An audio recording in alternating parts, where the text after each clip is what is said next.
प्यारे भक्तों, क्या आप धन की कमी से परेशान हैं? क्या आपकी आर्थिक स्थिति स्थिर नहीं हो रही है? क्या आपका व्यापार सही तरीके से नहीं चल रहा है? तो आज आप सही वीडियो पर आए हैं, क्योंकि आज हम आपको हनुमान जी का एक ऐसा चमत्कारी और प्रभावशाली मंत्र बताने जा रहे हैं, जिस मंत्र के प्रभाव से अचानक धन प्राप्ति के योग बनते हैं, व्यापार और नौकरी में सफलता मिलती है, घर परिवार में सुख समृद्धि का आगमन होता है। इसलिए प्यारे भक्तों, आप इस मंत्र का जाप नियमित 108 बार करें और पूरी श्रद्धा के साथ करें, क्योंकि इस मंत्र के जाप का फल आपको जल्द ही प्राप्त हो जाएगा। हनुमान जी की उपासना और मंत्रों का जाप जो भी भक्त करता है, उसकी सभी मनोकामनाएं पूरी होती हैं और उसकी सभी समस्याएं हमेशा के लिए खत्म हो जाती हैं। वो सदैव के लिए हनुमान जी के शरणों में चला जाता है और उस पर हमेशा हनुमान जी की असीम कृपा बनी रहती है। इसलिए प्यारे भक्तों, इस मंत्र का जाप नियमित 108 बार करें और जब भी आप इस मंत्र का जाप करें तो इस वीडियो को चला लें। आप इस वीडियो को अपने मोबाइल फ़ोन पर चलाकर अपने घर, दुकान या ऑफिस में छोड़ दें, जिससे हनुमान जी की कृपा उन सभी स्थानों पर भी बनी रहे और आपकी कार्य में आपको सफलता प्राप्त हो। अगर आप हनुमान जी का आशीर्वाद प्राप्त करना चाहते हैं तो इस वीडियो को लाइक और चैनल को सब्सक्राइब जरूर कर दीजिए और कमेंट बॉक्स में हनुमान जी की जय अवश्य लिख दीजिए। तो चलिए भक्तों, मंत्र का जाप करना प्रारंभ करते हैं। ओम हनुमते वज्रदेहाय कर्म सिद्धिं कुरु स्वाहा। ओम हनुमते वज्रदेहाय कर्म सिद्धिं कुरु स्वाहा। ओम हनुमते वज्रदेहाय कर्म सिद्धिं कुरु स्वाहा। ओम हनुमते वज्रदेहाय कर्म सिद्धिं कुरु स्वाहा।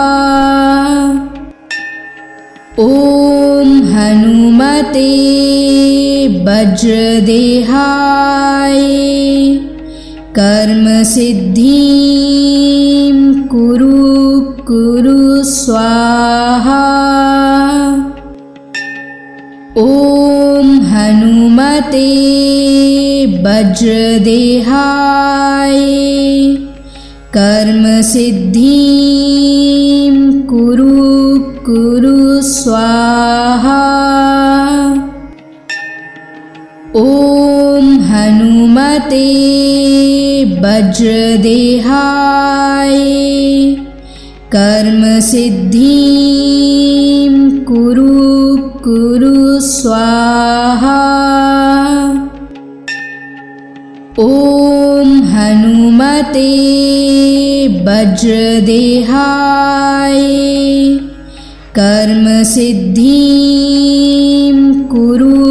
कुरु स्वाहा। ओम हनुमते वज्रदेहाय कर्म सिद्धिं कुरु स्वाहा। ओम हनुमते वज्रदेहाय कर्म सिद्धिं कुरु स्वाहा। ओम हनुमते वज्रदेहाय कर्म सिद्धिं कुरु स्वाहा। ओम हनुमते वज्रदेहाय कर्म सिद्धिं कुरु कुरु स्वाहा। ॐ हनुमते वज्रदेहाय कर्म सिद्धिं कुरु कुरु स्वाहा।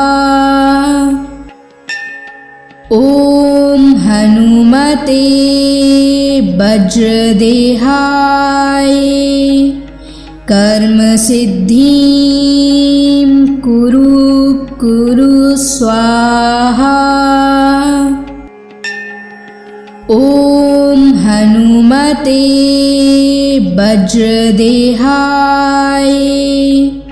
कर्म सिद्धिं कुरु कुरु स्वाहा। ॐ हनुमते वज्रदेहाय कर्म सिद्धिं कुरु कुरु स्वाहा।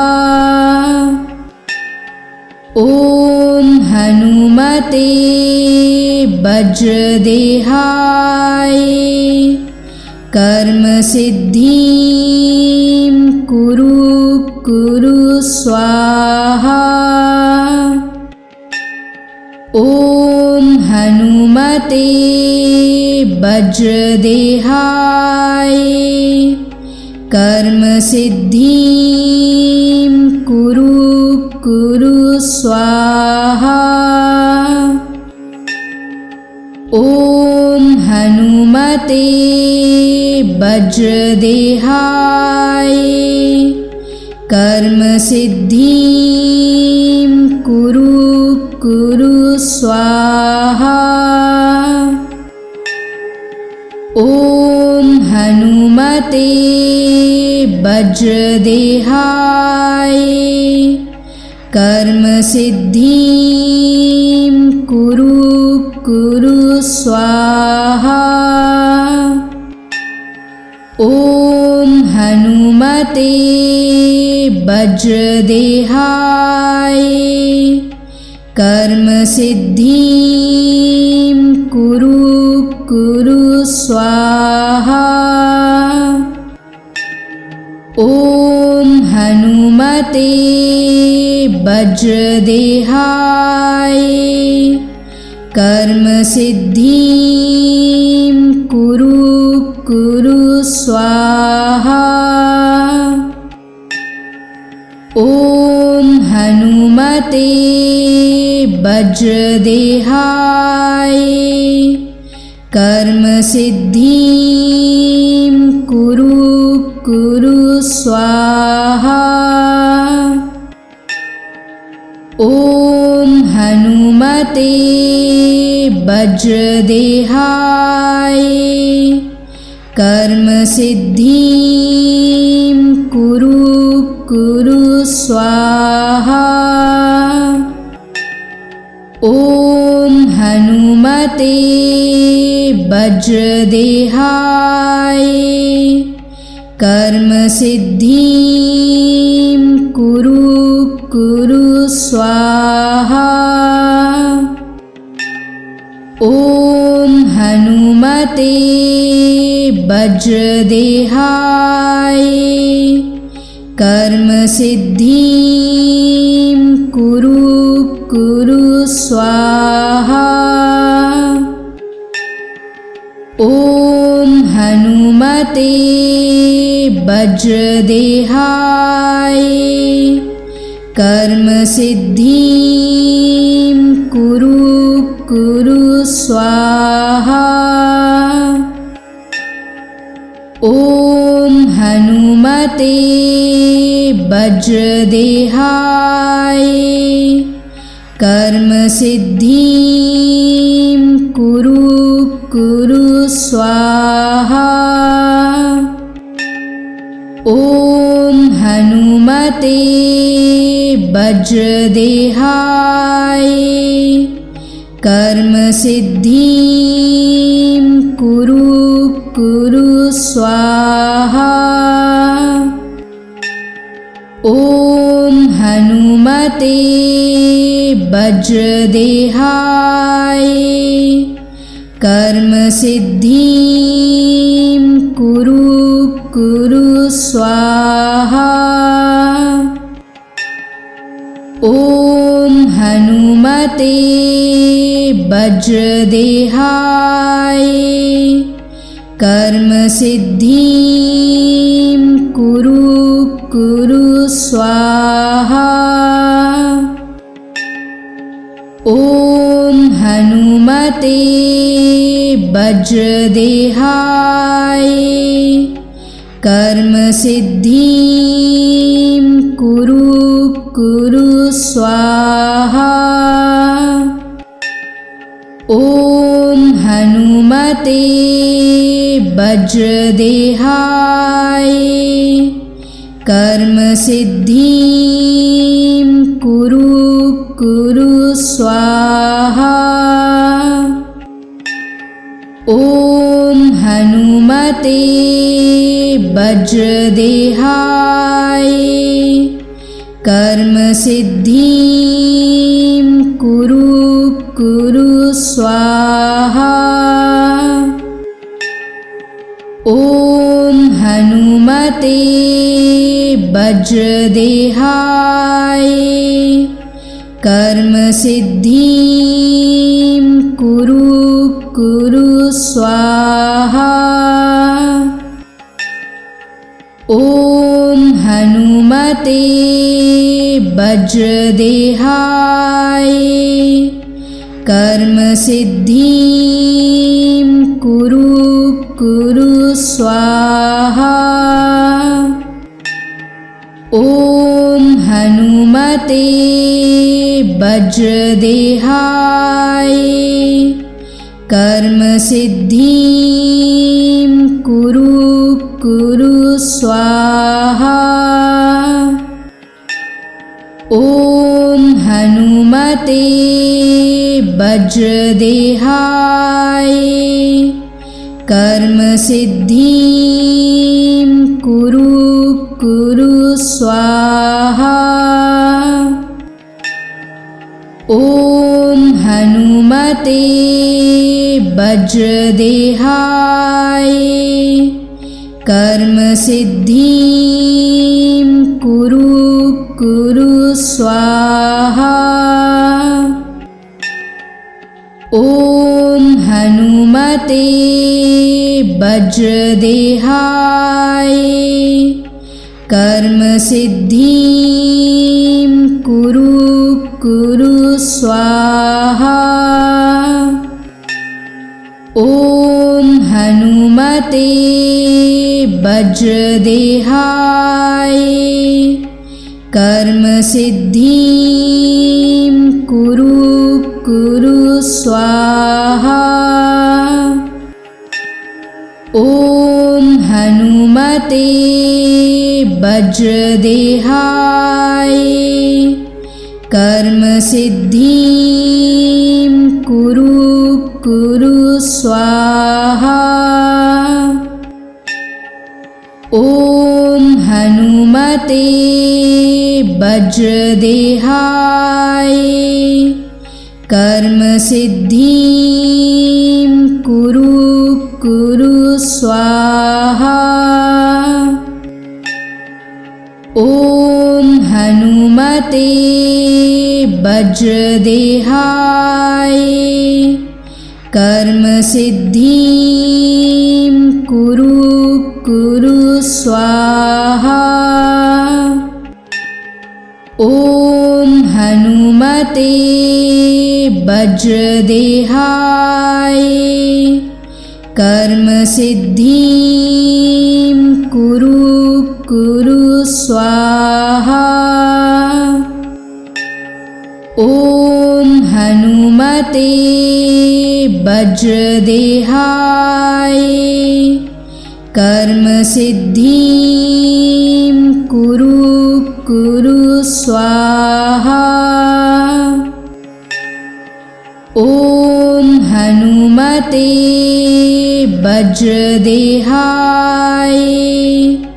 कर्म सिद्धिं कुरु कुरु स्वाहा। ॐ हनुमते वज्रदेहाय कर्म सिद्धिं कुरु कुरु स्वाहा। ॐ हनुमते वज्रदेहाय कर्म सिद्धिं कुरु कुरु स्वाहा। ॐ हनुमते वज्रदेहाय कर्म सिद्धिं कुरु कुरु स्वाहा। ॐ हनुमते वज्रदेहाय कर्म सिद्धिं कुरु कुरु स्वाहा। ॐ हनुमते वज्रदेहाय कर्म सिद्धिं कुरु कुरु स्वाहा। ॐ हनुमते वज्रदेहाय कर्म सिद्धिं कुरु कुरु स्वाहा। ॐ हनुमते वज्रदेहाय कर्म सिद्धिं कुरु कुरु स्वाहा। ॐ हनुमते वज्रदेहाय कर्म सिद्धिं कुरु कुरु स्वाहा। ॐ हनुमते वज्रदेहाय कर्म सिद्धिं कुरु कुरु स्वाहा। ॐ हनुमते वज्रदेहाय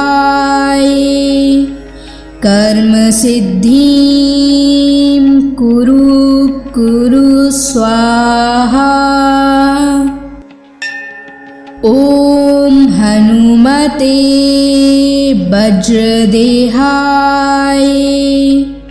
कर्म सिद्धिं कुरु कुरु स्वाहा।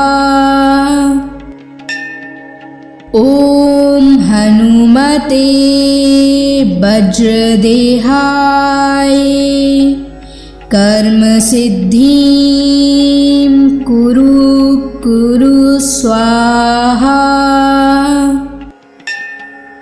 ॐ हनुमते वज्रदेहाय कर्म सिद्धिं कुरु कुरु स्वाहा। ॐ हनुमते वज्रदेहाय कर्म सिद्धिं कुरु कुरु स्वाहा। ॐ हनुमते वज्रदेहाय कर्म सिद्धिं कुरु कुरु स्वाहा। ॐ हनुमते वज्रदेहाय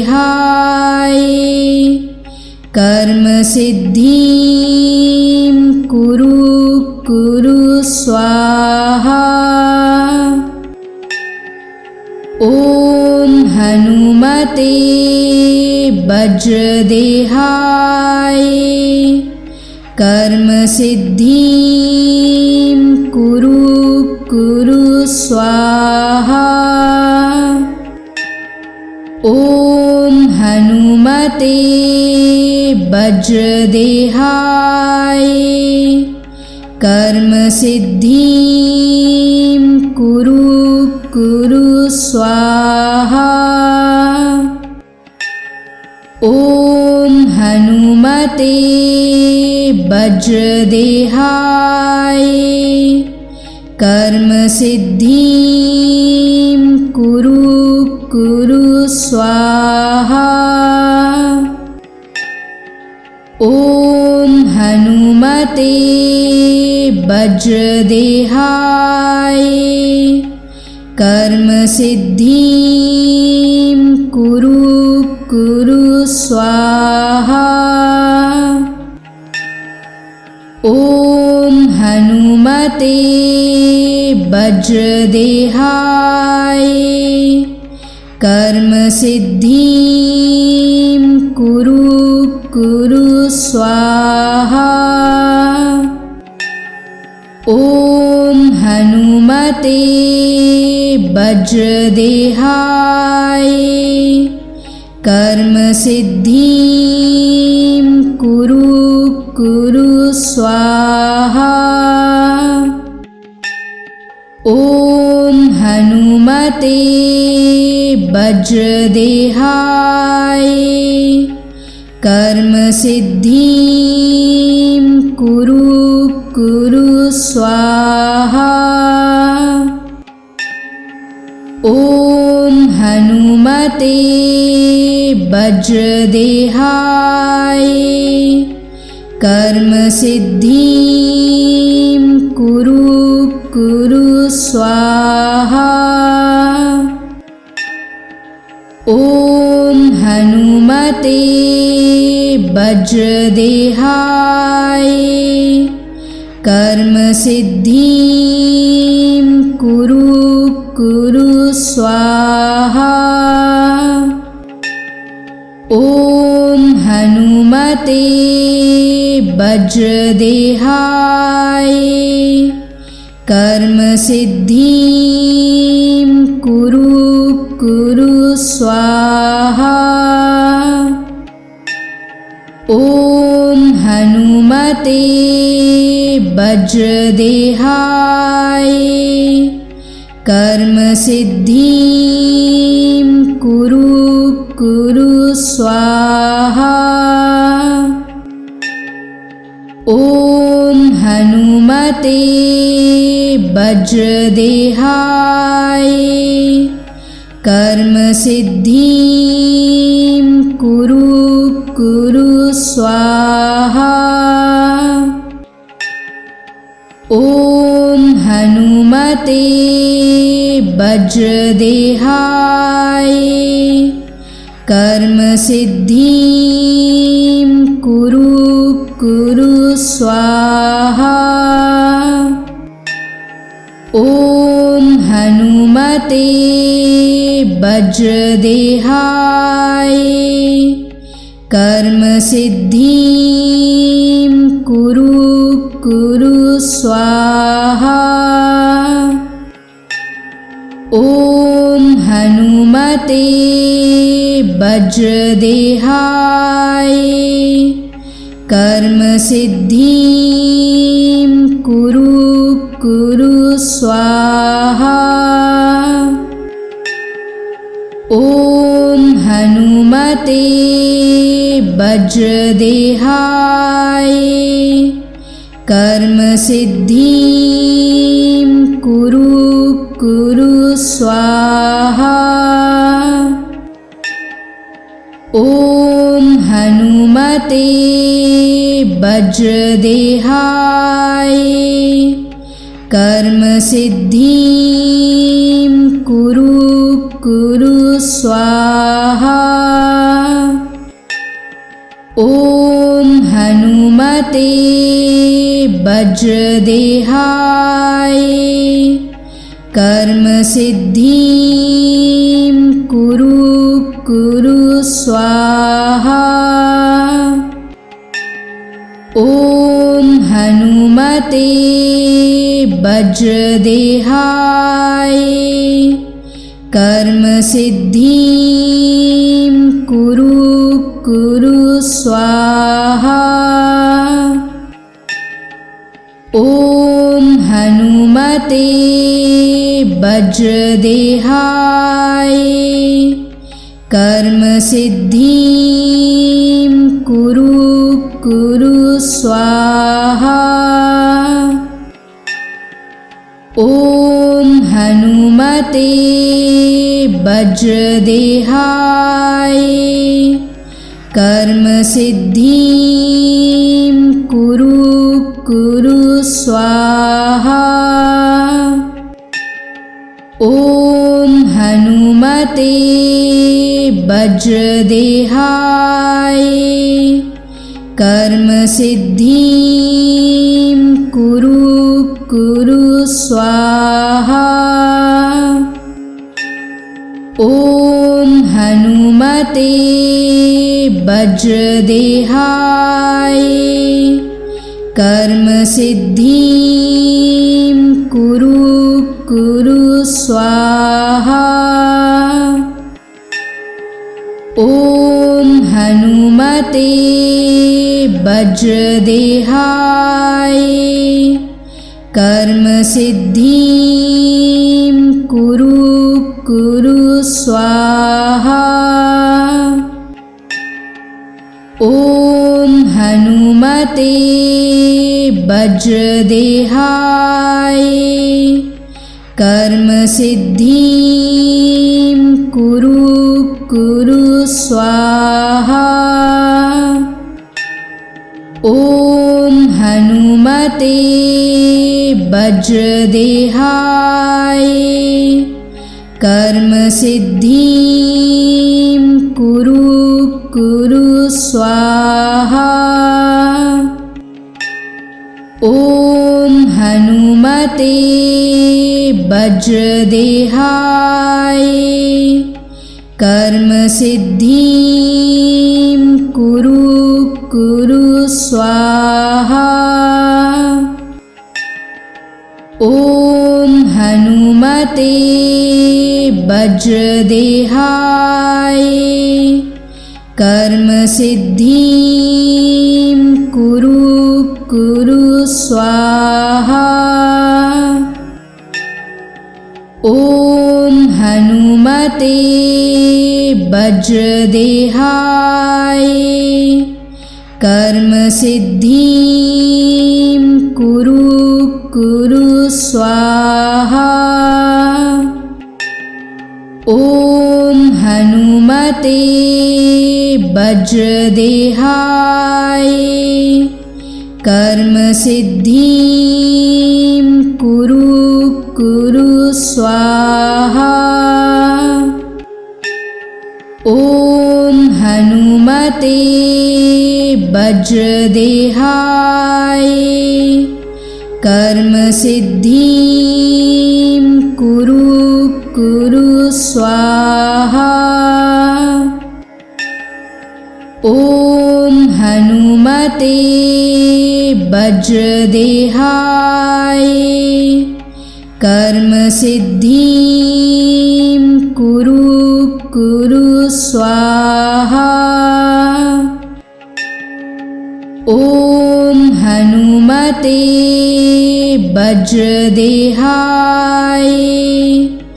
कर्म सिद्धिं कुरु कुरु स्वाहा।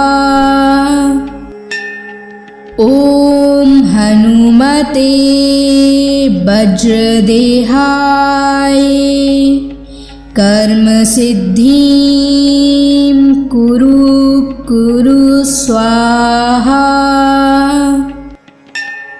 ॐ हनुमते वज्रदेहाय कर्म सिद्धिं कुरु कुरु स्वाहा। ॐ हनुमते वज्रदेहाय कर्म सिद्धिं कुरु कुरु स्वाहा। ॐ हनुमते वज्रदेहाय कर्म सिद्धिं कुरु स्वाहा। ॐ हनुमते वज्रदेहाय कर्म सिद्धिं कुरु स्वाहा। ॐ हनुमते वज्रदेहाय कर्म सिद्धिं कुरु स्वाहा। ॐ हनुमते वज्रदेहाय कर्म सिद्धिं कुरु स्वाहा। ॐ हनुमते वज्रदेहाय कर्म सिद्धिं कुरु स्वाहा। ॐ हनुमते वज्रदेहाय कर्म सिद्धिं कुरु स्वाहा। ॐ हनुमते वज्रदेहाय कर्म सिद्धिं कुरु स्वाहा। ॐ हनुमते वज्रदेहाय कर्म सिद्धिं कुरु स्वाहा। ॐ हनुमते वज्रदेहाय कर्म सिद्धिं कुरु स्वाहा। ॐ हनुमते वज्रदेहाय कर्म सिद्धिं कुरु स्वाहा। ॐ हनुमते वज्रदेहाय कर्म सिद्धिं कुरु स्वाहा।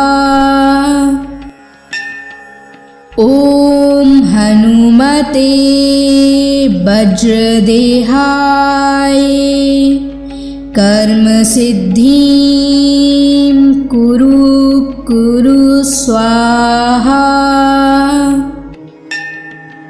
ॐ हनुमते वज्रदेहाय